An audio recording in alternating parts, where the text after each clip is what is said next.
So yeah, Ruben Amorim to Manchester United. I think, to just sort of recap, what the fuck? Jesus. Just to recap, I think that he has a very good future ahead of him. I think that he can really do wonders with this United team if he can establish his own style of play and bring in players that can work with that squad. There are a lot of players that will be able to stay in the team. There will be some players that won't do well. Whether he decides to play with two wingers or two deeper forwards, I don't know. It'll be very interesting to see. I'm definitely going to be watching a lot of Manchester United when he gets to the team because I'm going to be very curious to see how he sets up the team because this squad, it's going to be tough for him to implement his style of play with this squad. But give him time, spend money, and he could get this United team. Fuck, it's done it again. He could get this United team winning silverware over the next few years. I really think that they will have sustained success if they let him play his football and yeah, if they just back this man. Because it's clear that when he has a squad fitted to his style, he makes wonders. So if we take a look at Ruben Amorim's career at Sporting Lisbon, it's pretty remarkable. He's won 141 games in 198 matches, so almost managed them for 200 games. As I mentioned before, last season he managed to win the league with Sporting in pretty great fashion. I mean, no one was really expecting them to win the league. They had signed Victor Gyökeres from Coventry City, who he was having he had had an excellent season at Coventry, and he balled out at Sporting Lisbon. He was one of the most informed strikers on the planet, a guy that I've really admired. And as an Arsenal fan, I was hoping that we could potentially go in for him. And look, he is a player that United could potentially look for. There were reports that he wanted to go to Sporting to play under Ruben Amorim. He really admired him as a manager.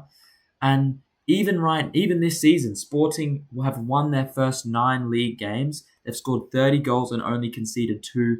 They are one of the most informed teams in Europe right now. And Gyökeres is having an excellent season, 12 goals and 1 assist in 9 league games, which is pretty remarkable. So yeah, he is doing an absolutely incredible job at Sporting Lisbon.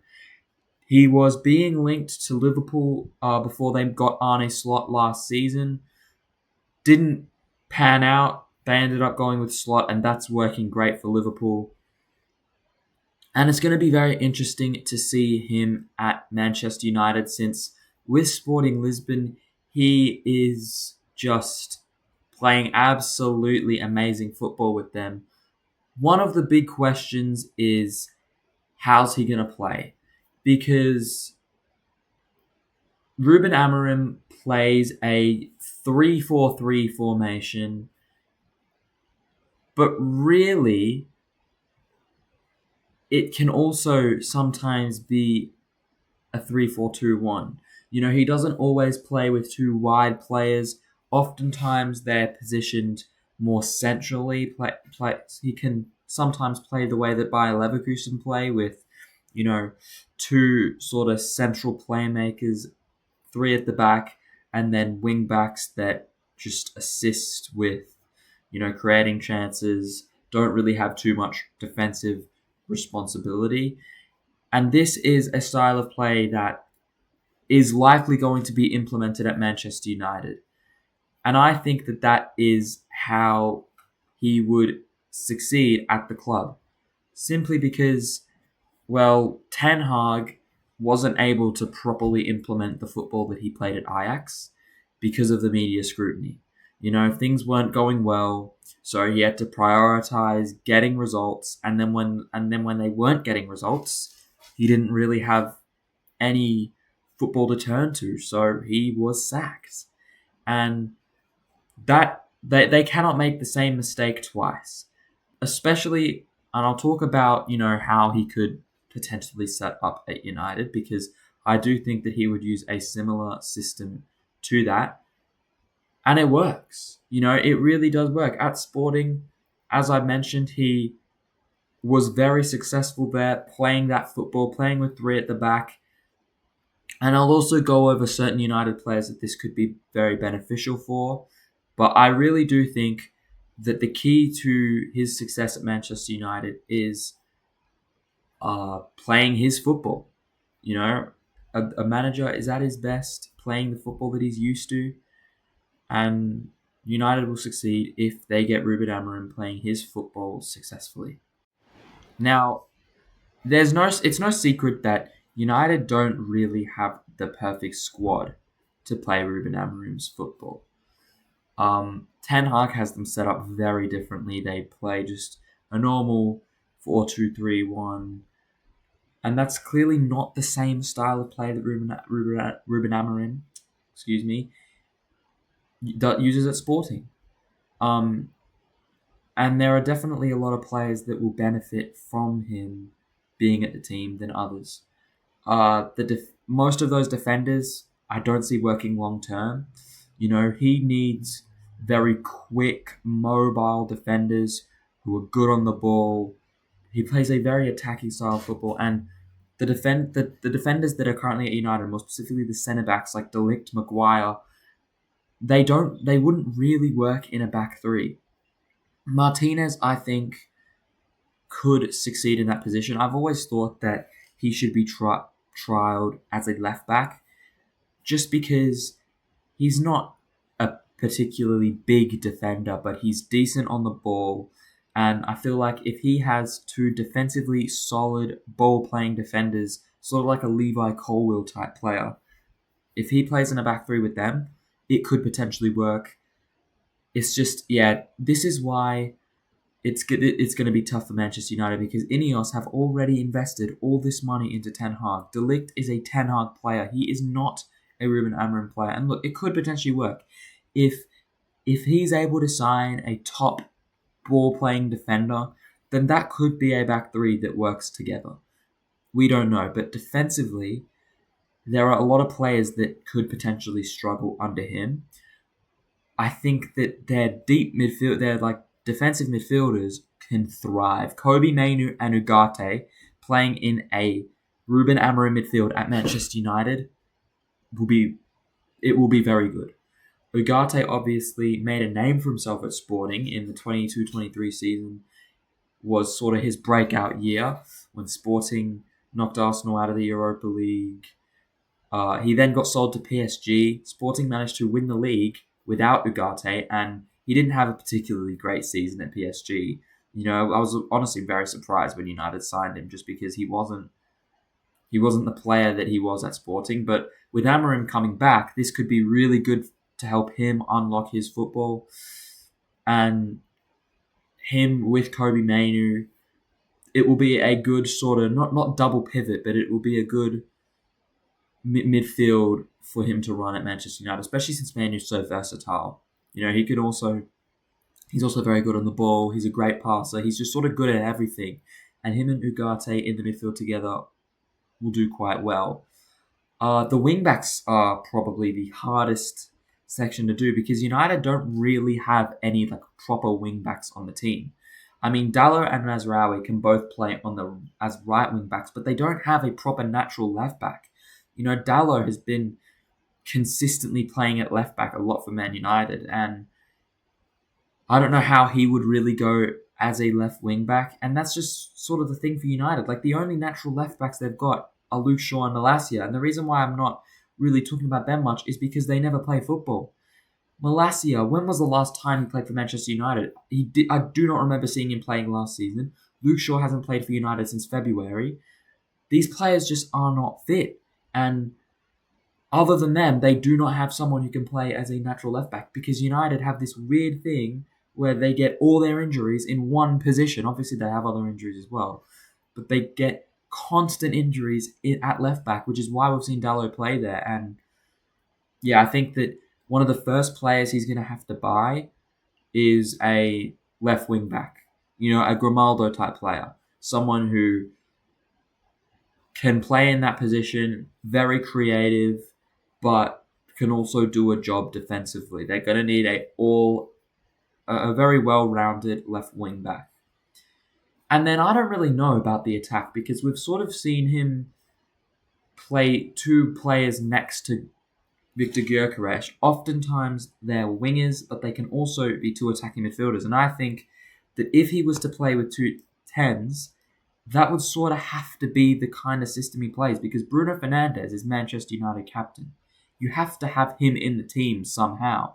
And in a 3-4-3, there's not really anywhere to fit him. Whereas in a 3-4-2-1, playing with sort of two like central playmakers, that is how he's going to get the best out of this team. And Bruno Fernandes is locked into one of those positions. But then that sort of leaves questions on who else plays there because United have like three out-and-out wingers that are in that team. Rashford is a dominantly left winger. Ahmad is a right winger, and Garnacho's sort of been played in both those roles. And it's going to be interesting seeing whether or not he will go for two of those players on the wing. And then I don't know how he fits Bruno into the team, or Bruno and maybe Mason Mount more centrally. I think that this could potentially be huge for Mason Mount. This could see him play at a top level. Because at Chelsea, oftentimes he played in a front three with him and Timo Werner playing a bit deeper in the team. We've seen him play as a sort of like 10/shadow striker. And I think in Ruben Amorim's system, he could potentially cook. But it's really interesting seeing how he will set up that attack, whether he'll play with, two wide forwards next to his striker or two, deeper players in midfield behind him. And as for the striker, this is huge for Højlund.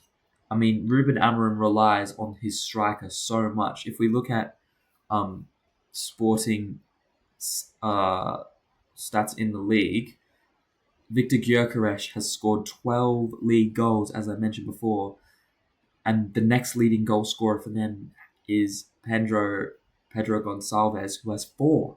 So he's clearly very reliant on a striker, and I feel like Højlund is definitely the pick over Xerxes because Xerxes is more of a, as he said, he's not a 9 or a 10, he's a 9.5. He's very link-up play central, whereas Højlund is more of an out-and-out striker.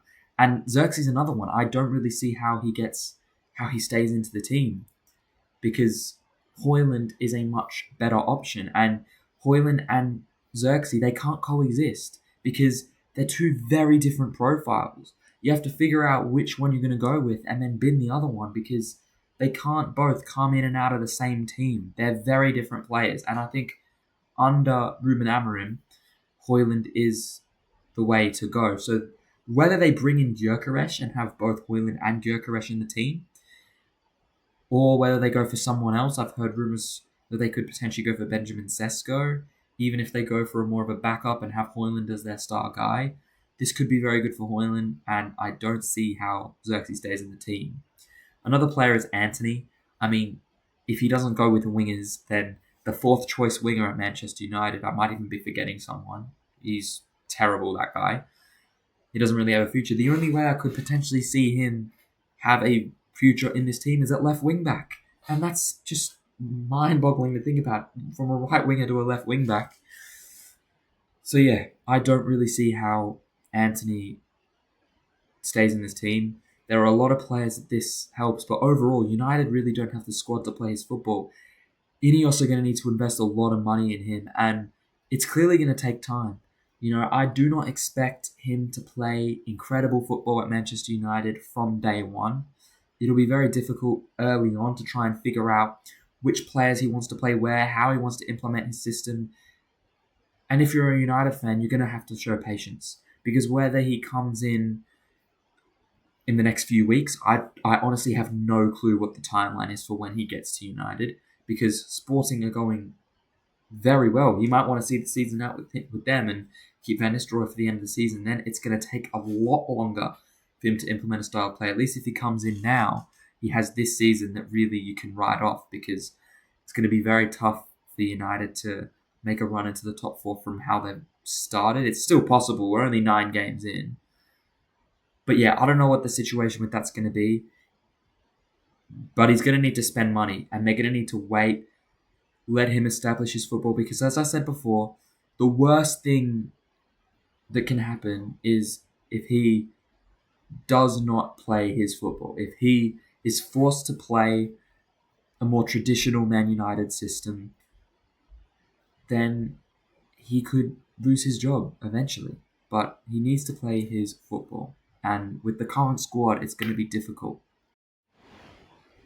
Ruben Amorim is set to be the new Manchester United manager.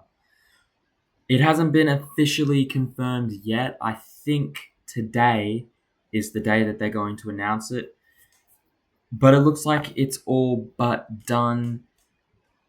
The Sporting Lisbon manager is going to make his way to United. And I think Manchester United fans should be excited about this one. I really do.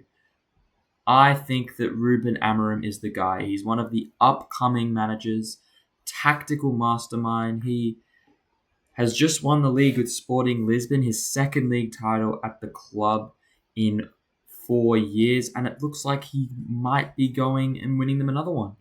I don't know when he's going to step in. We're going to find out about all that today, or maybe today, I'm not sure. But nonetheless, he is coming to Manchester United.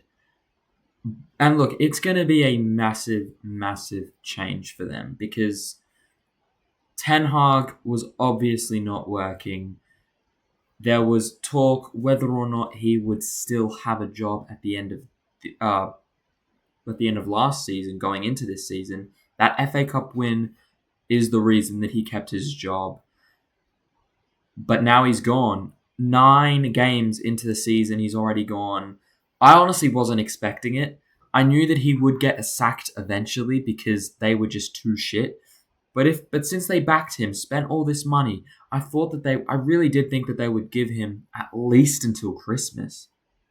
The fact that he's gone in October is a little bit crazy. But all that aside, Amorim is the new United manager. And in this video, I thought I might just talk about what United fans have to look forward to, how he could potentially play football at the club, and is it going to work? I'm going to make my predictions about that in this video. And yeah, let's talk about Ruben Amorim to Manchester United.